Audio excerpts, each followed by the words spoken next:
माणूस स्वतःची जास्तीत जास्त ऊर्जा अर्थ मिळविण्यासाठी वापरतो. आता योग्य मार्गाने जर तो धन मिळवत असेल तर याला कोणाचा आक्षेप असण्याचं काही कारण नाही. परंतु धन मिळवत असताना तो स्वतःला सुरक्षित करण्यासाठी, स्वतःला सुखी करण्यासाठी ते प्राप्त करत असतो. व्यावहारिक दृष्टीने तो सुरक्षित होतोही, परंतु धनाने तो सुखी होईल हे मात्र होणार नाही.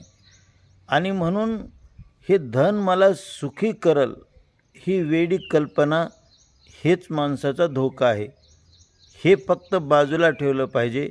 धन हे माझ्या जीवनाचं व्यवस्थापन करतं म्हणून पाहिजे, पण माझ्या सुखाचा मार्ग मात्र काहीतरी वेगळा आहे आणि तो मार्ग मला स्वतंत्रपणेच मिळवावा लागेल.